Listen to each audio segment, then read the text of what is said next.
connecté. Merci, allons-y, Voilà. Bienvenue tout le monde. Je suis très heureux de vous Bonjour. voir aujourd'hui. C'est super. On a une belle journée. C'est belle température aussi. Magnifique. C'est bon. On a fait souvent comme ça une journée porte ouverte. On a fait de temps en temps quand on a le temps. Comme ça, c'est magnifique. Comme ça, aujourd'hui, on va faire, c'est jusqu'à 15h30. On va faire comme ça quatre petits ateliers. C'est deux ateliers ce matin, deux ateliers après-midi. Aussi, on va alterner. On a plusieurs enseignants au centre Paramita. Donc, je vais commencer le premier atelier. Après ça, donc, d'autres enseignants du centre Paramita qui vont donner des petits ateliers aujourd'hui. Voilà. Donc, c'est bon. Je vais juste commencer un peu pour juste introduire. C'est, je pense, plusieurs personnes, c'est votre première fois peut-être au centre Paramita ici à Montréal.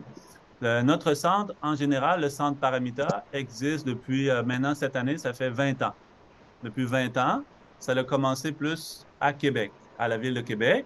C'est le maître tibétain Lama Samten.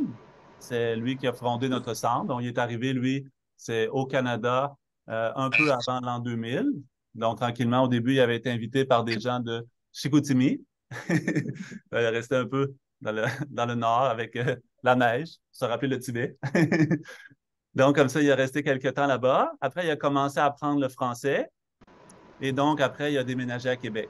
Donc, moi, je suis originaire de la ville de Québec aussi. Je l'ai rencontré là-bas. Donc, j'ai commencé à étudier avec lui en 2002. Et dès que je l'ai rencontré, donc, j'ai eu le goût de faire un peu le même chemin de vie que lui. Mais c'est sûr, c'est pas comme le Tibet, mais j'avais le goût comme ça de pratiquer la méditation, faire le même cheminement comme lui a fait, devenir moine bouddhiste. Donc, comme ça, il m'a suggéré, quand j'ai dit j'aimerais ça devenir moine bouddhiste, il m'a dit, il s'est mis à rire. Il a dit, prends ton temps. Donc, finalement, je l'ai connu comme ça en 2002, mais 2010, je suis devenu moine bouddhiste. Comme ça, j'ai habité avec lui pendant 5 ans. Après, je l'accompagnais toujours dans ses activités. Et après, j'ai commencé moi aussi à donner comme ça des cours. J'ai commencé plus dans la région de Gatineau. Au début, Gatineau. Des gens nous avaient demandé des enseignements là-bas. Après, des gens ont demandé à Montréal, dans la région de Montréal. Donc, après ça, j'ai commencé à enseigner à Montréal. Et après, j'ai déménagé à Montréal. On a commencé nos activités à Montréal de façon régulière à partir de 2008. Après, en 2012, on a eu un endroit qui a commencé dans l'Est, dans le quartier Mercier, en 2012.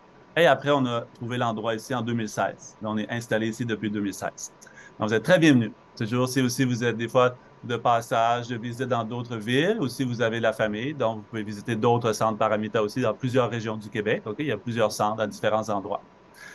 Donc, c'est bon. Aujourd'hui, on va essayer aussi un petit peu ensemble de comme partager un peu sur la sagesse du Bouddha, l'enseignement de la philosophie bouddhiste, sur comprendre comment cheminer vers le bonheur, vers le calme mental, c'est vers la sérénité, et aussi un petit peu ensemble pratiquer un peu la méditation.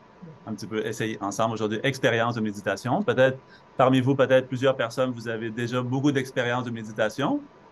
Sinon, c'est votre première fois. De toute façon, pour tout le monde. De toute façon, c'est bon pour tout le monde. C'est aujourd'hui juste pas de lévitation, OK? Lévitation, moi, je suis très bon, mais juste quand je prends l'avion. OK, c'est bon. Donc, on va commencer par une petite méditation. OK, pendant la méditation, juste, on va essayer de comme, concentrer notre esprit seulement sur la respiration. OK? C'est tout lâcher prise, c'est le travail, c'est la famille, mais pas lâcher prise de la famille, OK? Mais toujours garder proche de nous, mais juste pendant la méditation. Pendant la méditation, pas de danger, lâcher prise, juste 5 minutes, c'est pas de problème. Donc, comme ça, on va essayer pendant la méditation, vraiment, c'est tout lâcher prise, juste pendant l'expiration. Peu importe, OK? Des fois, certaines choses nous préoccupent, OK? C'est vraiment par l'expiration, vraiment lâcher prise. Inspirer en nous la paix, la sérénité, le bien-être. OK? On va faire comme ça juste quelques instants sur la respiration pour calmer notre esprit. OK? Je vais commencer avant, juste pour nous aider, commencer par un petit chant. OK? C'est en langue tibétaine. Je pense que vous ne parlez pas tibétain, mais juste pour aider pour la concentration, pour installer la paix, je vais commencer par un petit chant et après, on va faire ensemble quelques instants, petite méditation avec la respiration. C'est bon.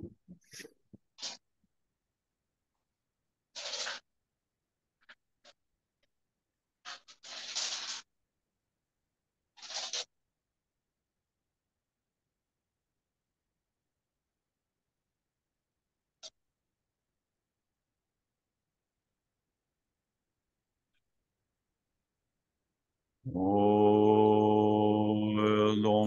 jom de je jamba da jamba yan damba zombe sangye remba da Shabdu demba dewa jamba jegden jamba gebo dewe galo yowa lana memba lada menamge Tomba zangye jomden dembe gewa shagya doba la jatelo jodo gyamzo je o Sangye jodan zoge jonam lai janjum baldu dani gyabzu jin dagi jinzo gembe zonamge rolam beje zangye jobai shu sangye jodan zoge jonam lai janjum baldu dani gyabzu jin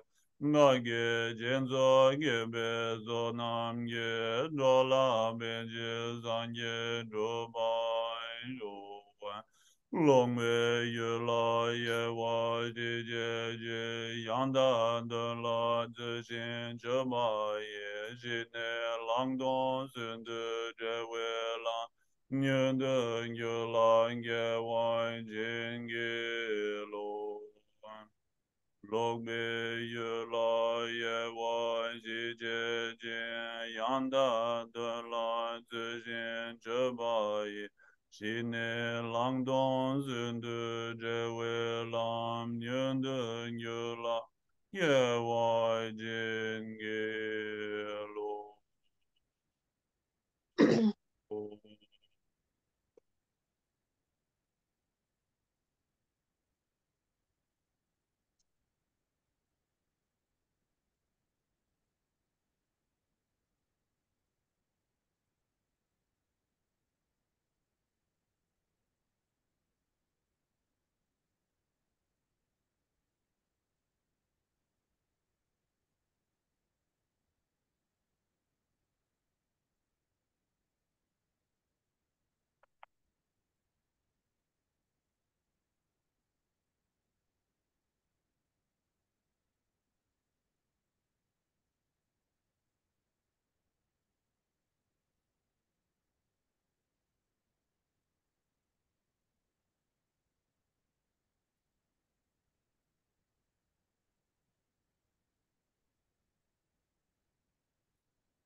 Long be ye la ye wa ji je je yang da de la zi jin che ba ye shi ne lang dong zun de zhe wei lam ye de ge la ye wa jin ge lo.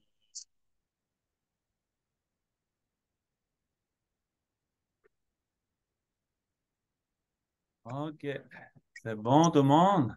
Ça va? C'est bon? C'est l'esprit bien calmé? Pas ronflé, tu pas entendu, non? OK, c'est bon. Donc, c'est bon. Aujourd'hui, on va comme ça un peu pratiquer, un peu comme ça expliquer aussi donc la sagesse de la philosophie bouddhiste et la méditation. Donc, ce matin, je vais juste un peu introduire comme ça sur l'enseignement du Bouddha, aussi comment cheminer vers le bonheur. C'est dans l'enseignement du Bouddha, on dit vraiment le bonheur, c'est bien sûr tout le monde cherche, OK? C'est pas une question. Par exemple, est-ce que je cherche le bonheur ou non?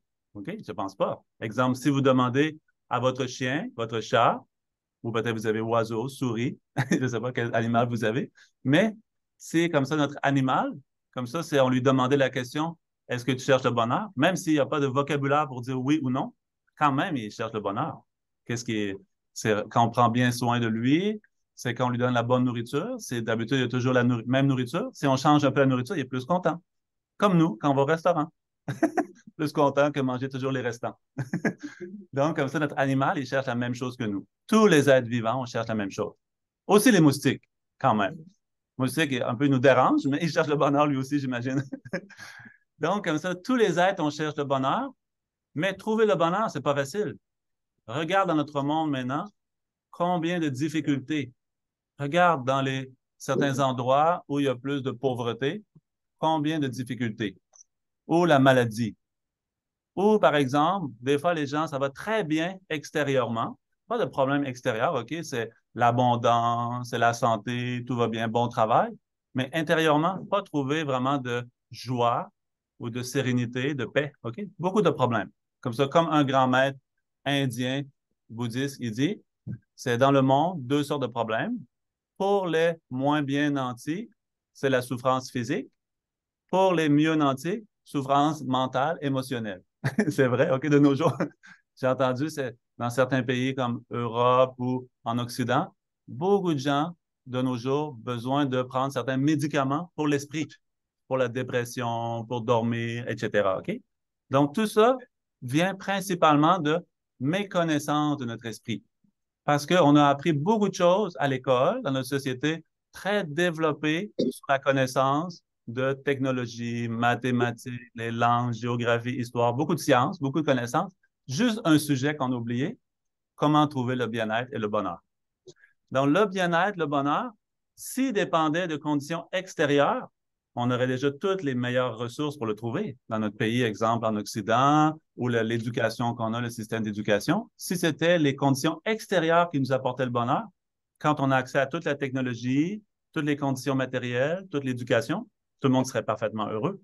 Mais ce n'est pas le cas comme ça. Parce que le bonheur dépend principalement de nous-mêmes, notre esprit. Donc, comme ça, le Bouddha il explique, le bonheur, on peut le trouver à l'intérieur de soi. Qu'est-ce que vous pensez? Le bonheur se trouve plus à l'extérieur ou à l'intérieur? De toute façon, ça coûte moins cher.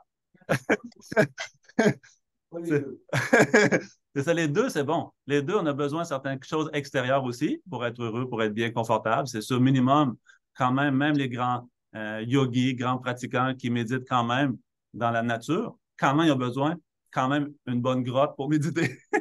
Quand même un peu de confort, un peu de nourriture aussi, même s'il n'y a pas peut-être le grand menu gastronomique 5 services, mais quand même, il y a besoin de bonne nourriture pour bien manger, bonne santé, c'est bien dormir, etc.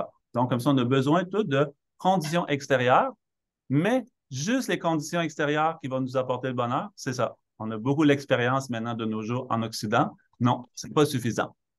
Des fois, certaines personnes, oui, quand j'ai rencontré, quand j'ai voyagé, j'ai eu la chance de beaucoup voyager en Afrique, en Amérique centrale, en Asie. Beaucoup de gens ils souhaitent venir, exemple, au Canada. Ils disent, est-ce que tu veux m'aider à venir ici? OK? Mais leur vision, c'est peut-être, quand ils vont arriver au Canada, c'est leur rêve, OK? C'est parfait, le paradis, OK? Quelque chose, ils pensent comme les conditions extérieures suffisent pour le bonheur, mais c'est ça, c'est pas comme ça. Donc, comme ça, l'enseignement du Bouddha, Bouddha, lui, qu'est-ce qu'il a fait? Lui, voyant cette situation-là dans le monde, sa propre situation, la situation des autres, parce qu'on est tous pareils, juste extérieurement, on a des petites différences, OK? Des petites différences physiques, mais intérieurement, on a tous le même désir, tous les mêmes capacités aussi. Donc, celui qu'on appelle le Bouddha, c'est le mot en sanskrit, qui fait plus référence à un état plus qu'au nom d'une personne, parce que celui qu'on appelle le Bouddha, en fait, son nom, c'était Siddhartha, Siddhartha Gautama. Donc, lui, pourquoi on l'appelle le Bouddha? Parce que quand justement il a réalisé ça, et qui a cherché à l'intérieur de lui les outils et qui a développé à l'intérieur de lui les outils pour être heureux, quand il a trouvé le vrai bonheur profond, durable qu'il recherchait. Donc là, on l'a appelé à ce moment-là Bouddha. Bouddha, ça veut dire en sanskrit comme quelqu'un qui a complètement libéré son esprit de tout ce qui fait obstacle au bonheur et qui a complètement développé en lui tous les outils pour le bonheur. Comme ça, on appelle Bouddha. Donc, nous, si un jour on réussit le même projet que Bouddha, parce qu'on a la même capacité aussi, on a le même potentiel, parce que dans l'enseignement bouddhiste, on dit tout le monde, tous les êtres vivants, la nature de notre esprit est claire et lumineuse. Il n'y a aucune impureté. Les impuretés qui voilent l'esprit sont juste temporaires. Qu'est-ce qui parle d'impureté? Il veut dire, exemple, nos pensées négatives ou notre fausse vision du monde ou nos afflictions mentales, perturbations mentales, émotions perturbatrices. Exemple, OK, quand arrive grande colère, OK?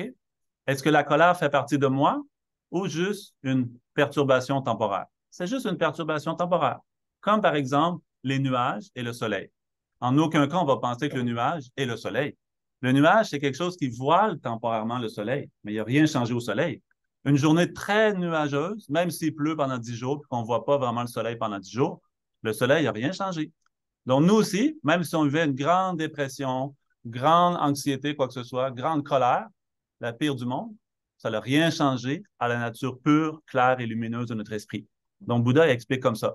Donc, Bouddha, lui, a réussi, Siddhartha a réussi à trouver ce bonheur-là, et ensuite, il a juste présenté aux autres comment l'atteindre. Parce que sa compassion, il dit, moi, c'est mon objectif, trouver ce bonheur-là, pas seulement pour moi, c'est pour les autres aussi. Donc, comme ça, juste son but de parler, OK, juste, pas parce qu'il aimait parler, OK, il n'y avait rien à faire, donc je m'ennuie, je vais aller parler devant les autres. Non, c'est vraiment son intention, aider les autres. C'est tellement précieux parce que c'est l'enseignement du Bouddha, c'est pas quelque chose que le Bouddha a inventé non plus. C'était accessible à tout le monde. Juste lui, il a découvert. Comme par exemple dans la science, OK? Si on trouve des médicaments, OK? Je pense que tous les médicaments viennent à la base de certaines fabrications de choses dans la nature, des herbes, OK? Donc, comme ça, on dit cette maladie maintenant n'a pas de médicaments. Si une maladie, on dit il n'y a pas de médicaments, c'est juste qu'on ne l'a pas trouvé. Sinon, le médicament, oui, est possible. Il y a déjà quelque chose qui est possible. Donc, même chose, le Bouddha, il n'a pas inventé un médicament, il n'a pas inventé un enseignement. C'est lui-même, il a juste découvert qu'est-ce qui était déjà là, qui est accessible à tout le monde. Donc, l'enseignement du Bouddha, on appelle pas vraiment quelque chose comme on n'appelle pas, nous, une religion. On appelle vraiment comme une philosophie, un chemin de sagesse intérieure. Ou même, ça ressemble un peu à la psychologie aussi. C'est toute une démarche intérieure. Tout est logique aussi. Comme souvent, Lama Samten, avec qui on étudie, il dit souvent, il dit, c'est pas magique, rien de magique, tout est logique. C'est-à-dire tout est interdépendant. Okay? Rien qui arrive par magie, OK? Exemple, aujourd'hui, si ça va mal, aujourd'hui, si ça va bien, c'est pas arrivé par magie, c'est arrivé par interdépendance. La température qu'il fait aujourd'hui, c'est pas arrivé par magie, c'est arrivé par interdépendance. Donc, tout ce qui nous arrive dans la vie arrive par interdépendance.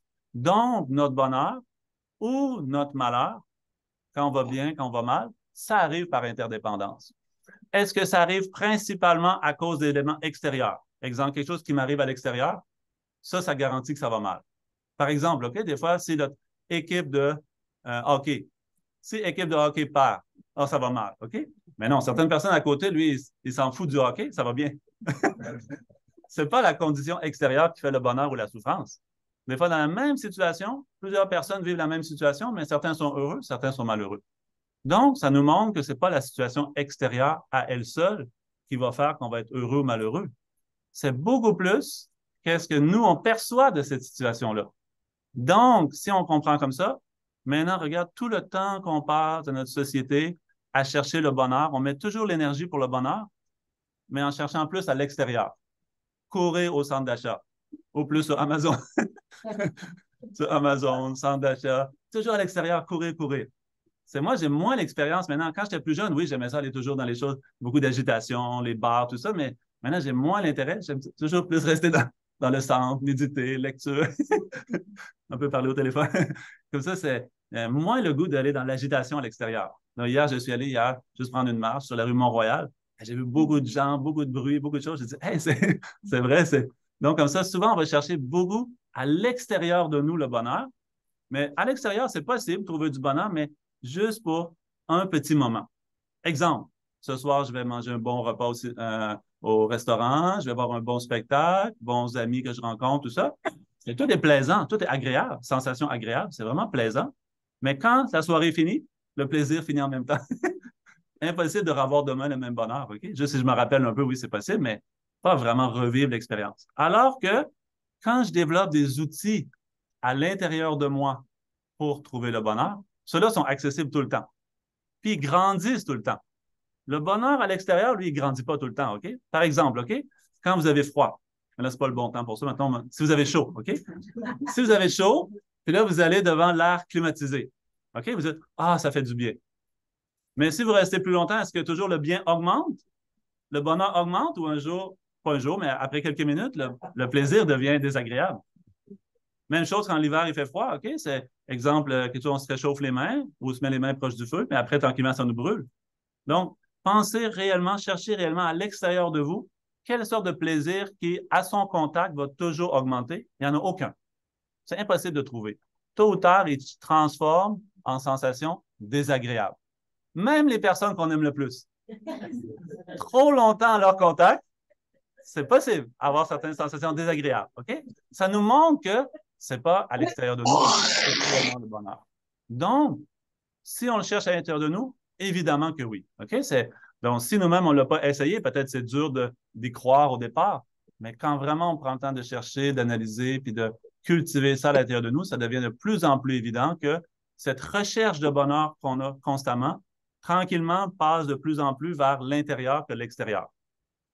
C'est sûr, moi-même, quand même, depuis environ 20 ans, c'est ça, à peu près 20 ans, que je connais comme ça la Samten, que j'étudie la philosophie bouddhiste, que je pratique. C'est pas quelque chose qui se fait rapidement, OK? C'est un long processus. Long processus, mais quand même, si je regarde au fil des années, ma perception de chercher le bonheur à l'extérieur devient de plus en plus vers l'intérieur. Pas encore parfait non plus, OK? Encore quand arrive après l'hiver, belle journée ensoleillée avec le printemps, les fleurs. Moi aussi, je suis content. J'ai passé le bonheur. C'est à l'extérieur, OK? Mais tranquillement, si on réfléchit, quand même, de plus en plus, on va voir que, oui, tout ce qui nous apparaît, quand même, dans l'enseignement bouddhiste, c'est un peu comme un rêve. Un peu comme un rêve. En apparence, c'est quelque chose de réel, mais tranquillement, on recherche derrière, c'est moins de substance, OK? C'est tout comme ça, toutes les choses changent. Donc, comme ça, on va se rendre compte, ah, c'est vrai, tout ce qui m'apparaît à l'extérieur, je vais plus chercher à l'intérieur de moi les outils pour le bonheur. Donc, comme ça, le Bouddha a donné plusieurs enseignements sur comment trouver ce bonheur-là à l'intérieur de nous. En tout, on dit qu'il a donné 84 000 sortes d'enseignements. Okay? Aujourd'hui, on n'a pas le temps de tous les voir. Okay? Non plus, je ne les connais pas, tous les 84 000. Mais en résumé, oui. En résumé, nous, qu'est-ce qu'au Centre Paramita, qu'est-ce qu'on étudie, qu'est-ce qu'on enseigne? Oui, en résumé. Parce que dans les monastères, par exemple, où est-ce que Lama Samten lui a étudié, dans la même tradition que le Dalai Lama, ils étudient environ 20 ans. Ils vont étudier comme 5 grands sujets principaux, comme ça, sur la psychologie, le chemin vers le bonheur. Mais donc, quand Lama Samten est arrivé ici, il a dit, je vais faire un programme pour que les gens puissent étudier ce cheminement-là intérieur vers le bonheur par la méditation, par la sagesse intérieure, comme ça. Donc, au Centre Paramita, nous, qu'est-ce qu'on enseigne comme ça? Dans la même tradition que le Dalai Lama, donc l'enseignement du Bouddha, comme ça qu'on va partager, comme ça pour que les gens puissent apprendre. Parce que pour cheminer vers le bonheur, dans l'enseignement bouddhiste, on dit que c'est important, premièrement, apprendre. Il faut savoir comment faire. OK? Exemple, si vous dites, moi, je veux devenir un bon chirurgien. Si votre rêve, c'est de devenir un bon chirurgien, est-ce que vous passez tout de suite à l'exercice terrain ou vous allez premièrement commencer à ouvrir un livre puis suivre un professeur pour apprendre comment faire une chirurgie? OK? Si vous ouvrez tout de suite votre clinique, vous mettez sur Facebook 20 premiers clients gratuits. Pas sûr. Pas sûr, c'est bon succès, OK? Peut-être plus rapidement en prison, OK? Donc, comme ça, c'est pas le choix, premièrement, apprendre. Regarde, avant la conduite aussi, avant de prendre le véhicule sur l'autoroute, tout le monde a fait le cours de conduite, exemple, OK? Donc, même logique. Si j'aime ça, comment cultiver le bonheur à l'intérieur de moi? Premièrement, je vais apprendre comment faire. Donc, comme ça, après, je vais bien comprendre. Et après, donc, je vais pratiquer. Donc, c'est comme ça, dans l'enseignement bouddhiste, on parle de la méditation. La méditation, c'est quelque chose, probablement, qu'on apprend comment faire. Donc, comment on va faire, nous, pour trouver le bonheur à l'intérieur de nous? Donc, justement, le mot méditation, exactement qu'est-ce qu'on utilise? Parce que le mot méditation, c'est pas seulement qu'est-ce que nous, de nos jours, comme en Occident, comme dans notre société aujourd'hui, Peut-être tout de suite, quand on entend le mot méditation, qu'est-ce qu'on pense? Méditation, ça veut dire juste comme fermer les yeux, faire le vide, penser à rien. OK? Exemple, des fois, j'ai demandé juste aux enfants aussi, dans les écoles, quand on visite les écoles, les groupes scolaires viennent ici, j'ai demandé aux jeunes, est-ce que vous connaissez la méditation? Beaucoup de jeunes, oui, ils disent, je connais.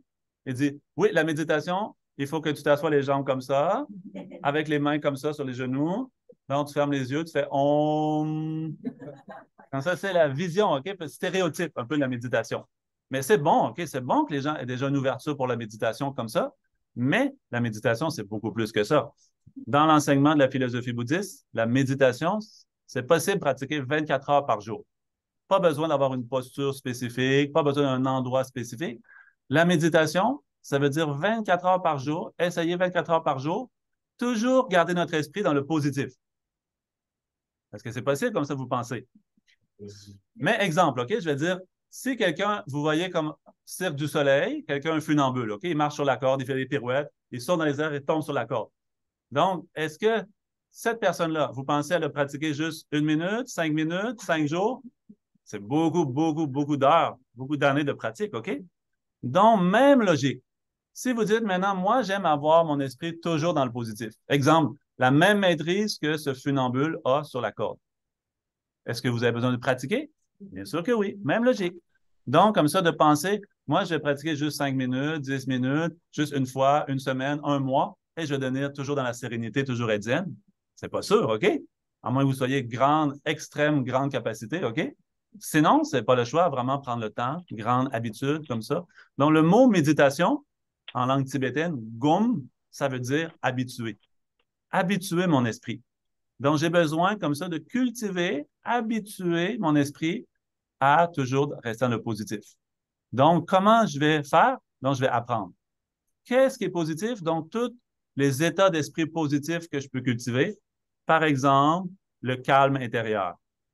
Comment je vais faire pour rester mon esprit dans le calme? Ou exemple, si j'aime la patience. C'est la patience pas facile non plus, OK? Quand arrivent certaines situations très difficiles, OK? Quelqu'un nous dérange une fois, deux fois, 5 fois. Allez, tranquillement, la patience n'est plus là. Donc, quand la patience n'est plus là, qu'est-ce qui arrive? La colère. Quand la colère arrive, est-ce que vous êtes content? Personne n'est content. C'est l'autre personne pas content, vous aussi pas content. Après, donc, sous l'influence de la colère, des fois, on fait quelque chose, vraiment un peu de violence, violence verbale, violence physique, ou si c'est pas envers quelqu'un, des fois, violence matérielle. J'ai frappé sur ma table est cassée. Exemple, OK? Comme ça, c'est vraiment, c'est l'esprit comme ça, donc qui tombe dans certaines colères, émotions, ou tombe dans l'anxiété, ou dans la dépression, certains esprits comme ça. Donc, la méditation, ça veut dire nous-mêmes cultiver en nous pour que notre esprit change un peu la direction. OK? Ça veut dire, exemple, OK, si je prends l'exemple, c'est comme si quand on conduit sur la route, si je n'ai pas bien une bonne attention, bonne vigilance, bonne maîtrise de mon volant, donc je vais tourner comme pas la bonne direction, faire des erreurs, faire un accident. OK? Donc, c'est un peu comme ça pour mon esprit aussi. Mon esprit, si je comprends bien comment le guider vers le bonheur, vers le positif, donc je ne vais pas tomber dans les émotions douloureuses ou la souffrance.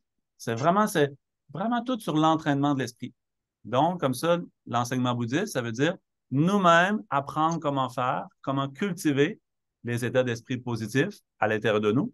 C'est comme ça, c'est possible. Tout le monde est capable, mais juste il faut apprendre comment faire. Donc, après, trouver le bonheur en soi, c'est possible.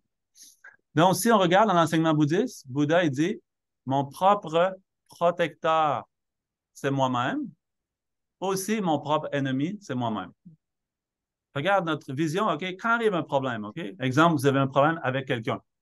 Est-ce que dans votre esprit, quand vous êtes en colère contre quelqu'un, vous avez un problème avec quelqu'un, est-ce que dans votre esprit, vous pensez, mon problème, c'est l'autre personne ou mon problème, c'est à l'intérieur de moi?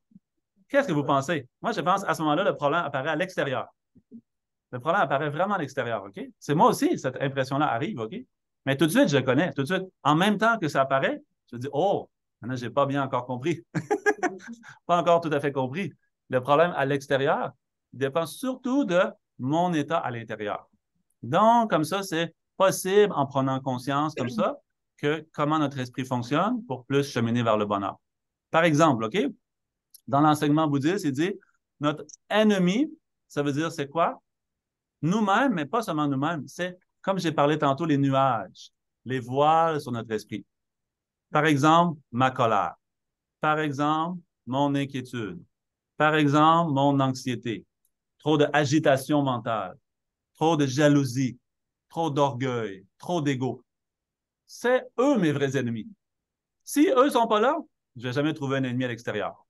Pensez-y comme il faut. Si vous n'avez pas de haine dans votre esprit, qui devient votre ennemi? Exemple, OK? Certains parents, OK, aiment beaucoup leurs enfants, évidemment. Donc, des Et fois, je l'enfant sais, fait quelque chose d'un peu dérangeant pour ses parents. Plus dérangeant que le voisin.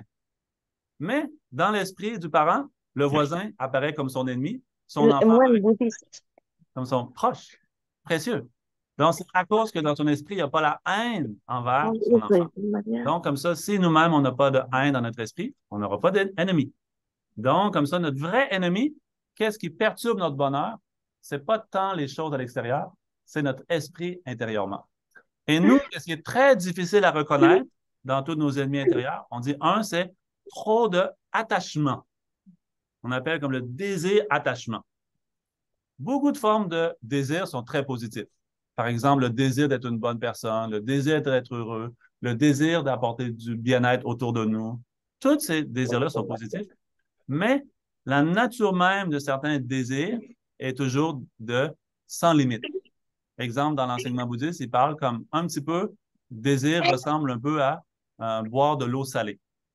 Quand vous avez soif, vous dites, ah, ça va faire tellement du bien pour étancher ma soif, je vais prendre un bon verre d'eau de l'océan. Donc, vous prenez le verre en pensant, maintenant, j'aurai plus soif.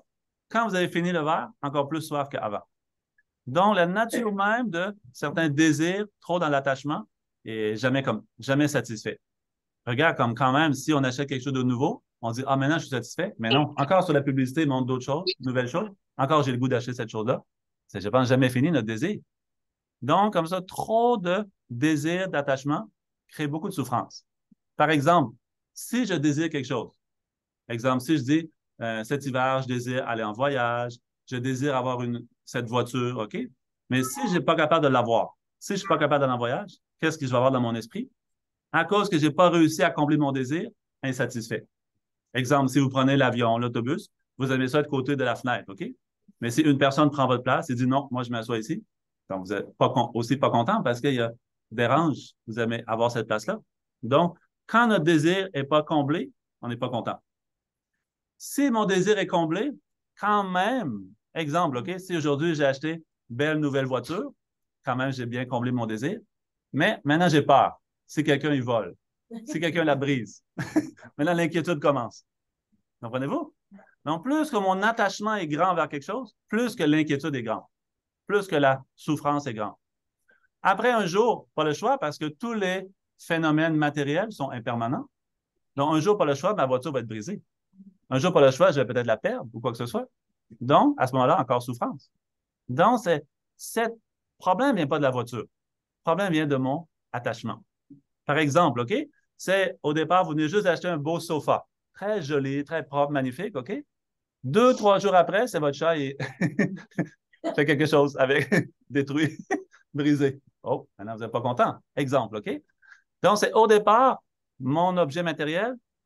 Maintenant, j'ai beaucoup d'attachement. Vraiment, c'est très précieux pour moi. Donc, je vais avoir une grande souffrance. Mais un jour, quand ça fait 2 ans, 3 ans, 5 ans, 10 ans que vous avez le sofa, maintenant, est-ce que vraiment, maintenant, il est rendu tout usé, il est tout comme détendu, pas très propre, il y a des taches dessus. Maintenant, vous commencez tranquillement à penser à vous en débarrasser pour acheter un nouveau. Donc maintenant, si quelqu'un arrive pendant la nuit, un voleur, il prend votre sofa, s'en va avec, est-ce que vous avez la souffrance? Non, pas de souffrance, vous êtes content. Ah, wow, libéré. Je cherchais une manière de m'en libérer maintenant.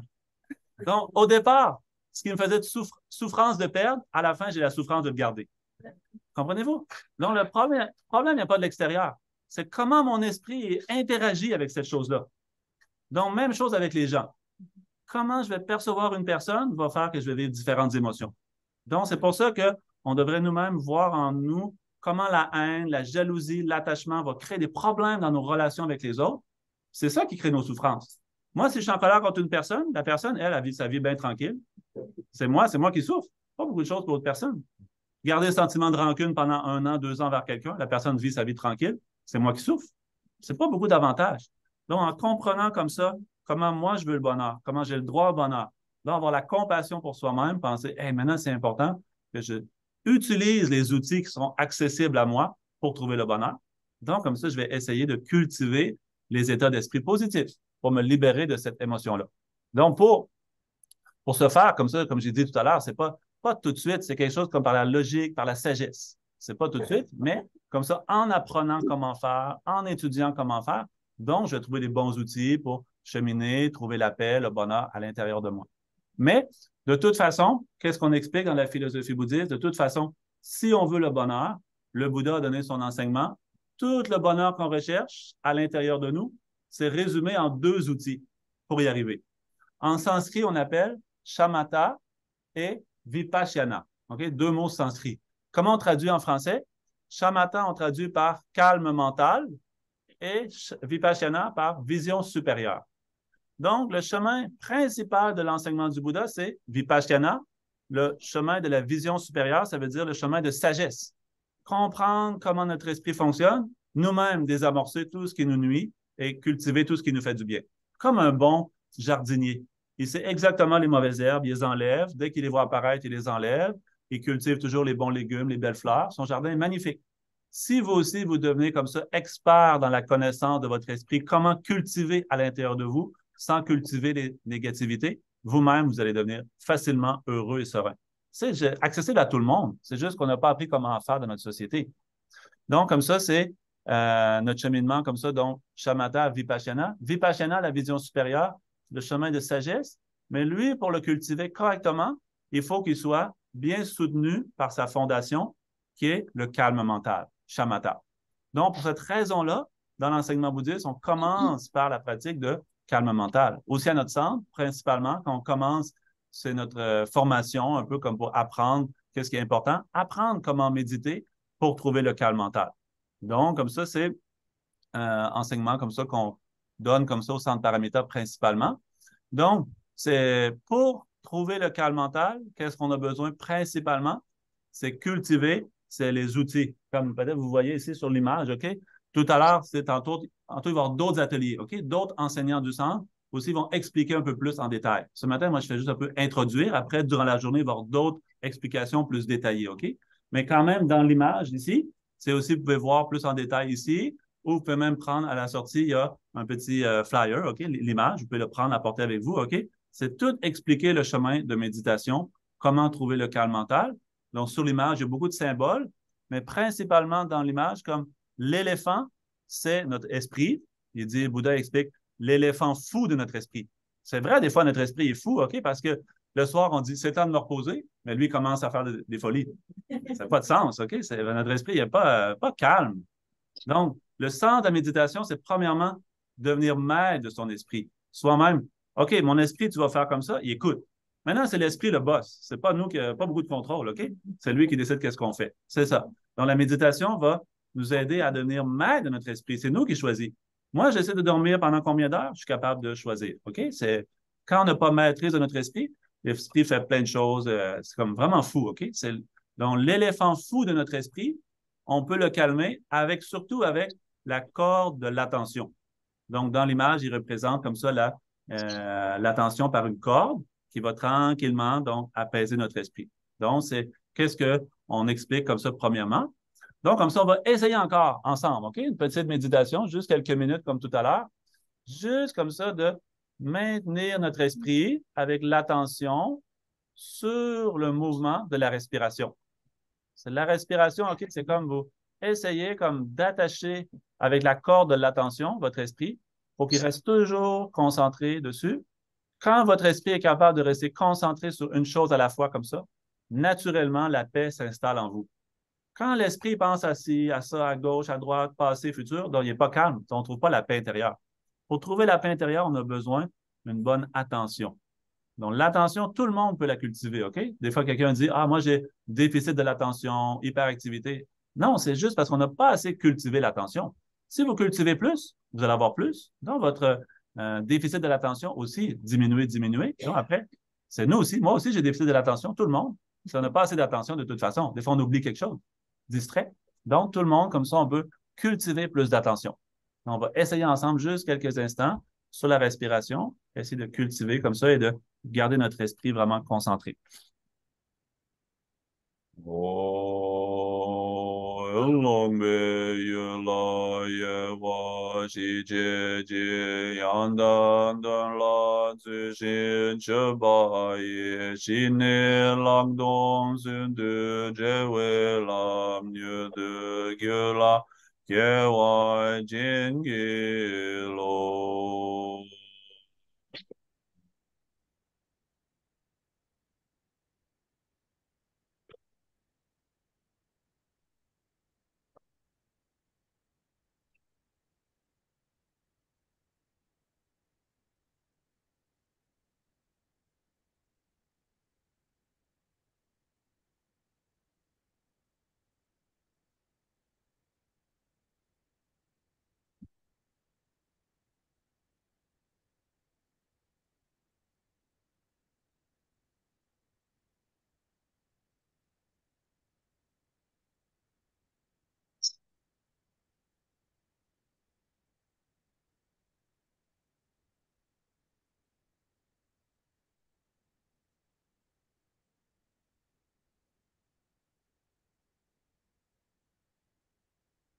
Voilà. Bon, tout le monde? Donc, comme ça, c'est, comme je l'ai dit tout à l'heure, c'est tout l'enseignement du Bouddha, OK? Tout ce que le Bouddha a enseigné. J'ai dit, c'est très vaste, OK? Comme 84 000 sujets, mais quand même, on peut tout résumer en deux choses. Cultiver le calme mental, la vision supérieure. Aussi, une autre façon de dire, c'est avec comme ça, le calme mental et la vision supérieure ont besoin aussi d'une fondation. Donc, comme ça, on dit toute la pratique, comme ça, de l'exercice, du cheminement intérieur vers le bonheur. Le Bouddha explique trois qualités. On appelle comme trois entraînements. Donc, il dit éthique, concentration et sagesse. Donc, la sagesse, c'est comme qu'est-ce qu'on a parlé, comme j'ai dit, la vision supérieure. C'est la concentration, c'est qu'est-ce que j'ai parlé un petit peu sur le calme mental. Donc, ces deux-là ont besoin de support aussi, d'une fondation qui est l'éthique. L'éthique, qu'est-ce que ça veut dire? Plus vraiment essayer comme ça le mieux qu'on peut être une bonne personne, avoir comme une bonne éthique de vie. Ça veut dire comme par exemple, dans l'enseignement bouddhiste, il parle du karma. Je pense que tout le monde connaît le mot karma, mais vraiment le karma de nos jours, je ne sais pas qu'est-ce que les gens pensent. Des fois, je pense quand il nous arrive quelque chose de mauvais, on dit ah, j'ai un mauvais karma, ça ressemble presque à un mauvais sort, comme un magicien, quelque chose qui nous envoie un mauvais sort, comme ça, mais l'enseignement bouddhiste, c'est pas comme ça. Karma, ça veut dire cause-effet. Karma en langue sanscrite, le mot en tibétain, lé. Lé, ça veut dire action. Poser une action, poser un geste. Donc, toute action amène une réaction. Toute cause amène un effet, tout le temps. Donc, comme ça, chaque action qu'on fait va toujours avoir un effet. Donc, comme ça, on dit, c'est si on aime avoir le bonheur, c'est important de poser des bonnes actions. C'est envers nous-mêmes et envers les autres. Est-ce que vous pensez que c'est possible? Avoir le bonheur, mais toujours déranger les autres. Très difficile. On est interdépendant avec les autres. Si je dérange mon voisin aussi un jour va me déranger, c'est possible. Comprenez-vous? C'est toujours comme interdépendant. Donc, comme ça, je vais essayer du mieux que je peux par mes actions. Actions, on dit, il y a trois sortes, corps, parole et esprit. Donc, comme ça, comme grand conseil d'un maître indien qui s'appelle Atisha, qui a vécu comme au 10e, 11e siècle, qui a visité le Tibet, qui a beaucoup aidé pour l'enseignement bouddhiste là-bas, au début, quand l'enseignement bouddhiste commençait au Tibet. Donc, il dit, quand je suis seul, je surveille surtout mes pensées. Quand je suis avec les autres, je surveille surtout mes paroles. Je pense que c'est un bon conseil dans notre vie. Essayez toujours comme être vigilant, comme ma mère disait quand j'étais jeune, tourne ta langue 7 fois avant de parler. Comme ça, avant de dire quelque chose, bien surveiller. Est-ce que c'est bon? Est-ce que c'est bénéfique? Je pense que j'ai vu, est-ce que c'est Socrate ou Platon? Il dit, passer dans les 3 passoires avant de parler. Est-ce que c'est bénéfique? Est-ce que c'est vrai? Est-ce que quelque chose comme ça apporte du bien? Comme ça, c'est quelque chose comme c'est vrai, OK? Je pense que c'est très logique. Donc, si on fait attention à nos paroles et nos gestes, comme l'apport du corps et l'apport de la parole, donc, on ne va pas beaucoup déranger les autres. Exemple, même des fois, on n'est pas assez vigilant. Aussi, on dit quelque chose, un peu des fois la blague aussi, mais finalement, ça peut blesser quelqu'un. On n'avait aucune mauvaise intention, mais à cause qu'on n'a pas été assez attentif et vigilant, quand on a parlé de la pleine conscience, l'attention, OK, la corde, à cause qu'on n'a pas été attentif, on a dit quelque chose, oh, finalement, ça a dérangé quelqu'un. C'est ça. Donc, comme ça, vraiment faire attention à ce qu'on dit. Et aussi, le Bouddha, il dit, c'est un peu comme nos mauvaises pensées ressemblent à du poison. Il dit, si je prends une grande quantité de poison, c'est dangereux, je peux mourir. Si je prends une petite quantité de poison, c'est dangereux, je peux mourir. Donc, il dit, si je prends une petite quantité de poison, il se répand partout dans mon corps, c'est dangereux. Donc, si je vais juste avoir une pensée négative, aussi c'est dangereux. Cette pensée négative, tranquillement, se développe, devient plus grande, devient comme très, habite mon esprit, OK? Donc, comme ça, c'est aussi faire attention qu'est-ce qu'on pense. Qu'est-ce qu'on pense aussi, tranquillement, devient la réalité. C'est pas toujours la réalité, OK? Mais apparaît comme la réalité. Regarde dans notre rêve, notre esprit aussi est un peu confus. Pendant qu'on rêve, on pense que c'est vrai. Donc, pendant le rêve, on a peur, on court, quelque chose, s'il y a quelque chose d'effrayant, on se réveille le matin en sueur, il n'y avait rien. Tranquille dans ma chambre, dans mon lit, personne n'est là. Mais dans mon rêve, il est apparu plein de choses. C'est ça, c'est notre esprit, des fois, qu'est-ce qui apparaît? Et la réalité, c'est pas toujours la même chose. Regarde, nous, quand on voit nos proches, notre maison. Exemple, ce matin, vous êtes parti de chez vous, ce soir, vous rentrez chez vous, par exemple. Ah, c'est la même maison, c'est le même membre de ma famille, même voisin. Mais non, il a changé depuis ce matin. Nous, notre vision, les choses comme un peu sont statiques, ils ne changent pas. Donc, vu qu'on ne voit pas le changement continuel des choses, on pense qu'ils sont permanents. Quand quelque chose change, quand quelque chose brise, ah, c'est brisé, je suis étonné. Mais non, je ne suis pas étonné. Quand apparaît le premier cheveu blanc, au début, c'est étonné. Mais non, pas étonné. Après, on a beaucoup de cheveux blancs. C'est comme ça, c'est à cause du changement continuel, petit peu par petit peu, du corps. Donc, comme ça, les choses changent continuellement. Si on ne va pas reconnaître, pas accepter, beaucoup de souffrance aussi. Beaucoup de souffrance viennent du fait qu'on s'attache à ce que les choses ne changent pas. Donc, quand ils changent, on est déçu. C'est ça. Donc, exemple, quand c'est l'été, tôt ou tard, arrive l'automne, arrive l'hiver. Donc, peut-être que ce n'est pas agréable de penser à tempête de neige pendant que l'été commence, mais tranquillement, c'est sûr, il va arriver comme ça. Donc, en sachant comme ça que les choses changent continuellement. OK, l'enseignement bouddhiste, c'est rien de dramatique aussi. La mort, rien de dramatique. Parce que La mort arrive à cause de la naissance. Comme ça, il y a un interdépendant. Du point de vue bouddhiste, la vie, c'est toujours en changement, continuellement. La conscience continue. Rien de spécial. Par exemple, quand j'ai fini mon repas, le compost, tranquillement, il sert pour créer d'autres nouvelles plantes aussi. C'est la nature qui se régénère. Même chose. La conscience, c'est juste ce corps-là. Quand il devient trop vieux, plus utile, OK, changez. Comme la vieille voiture, elle ne fonctionne plus, fait beaucoup de bruit, ça fait quelque chose, beaucoup de réparations, ça coûte cher.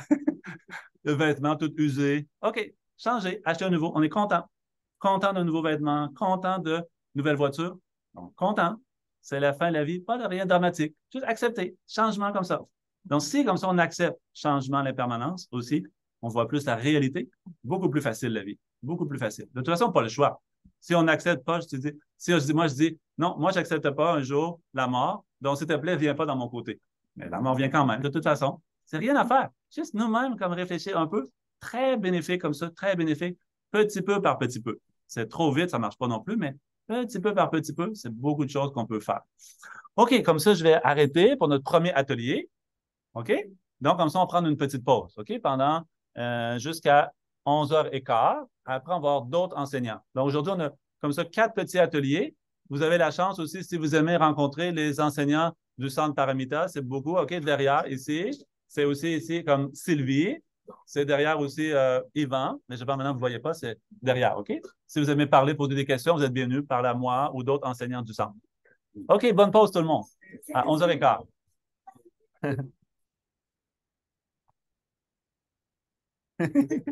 C'est bon, vous entendez bien? Ah, OK, super. Oui, on entend bien.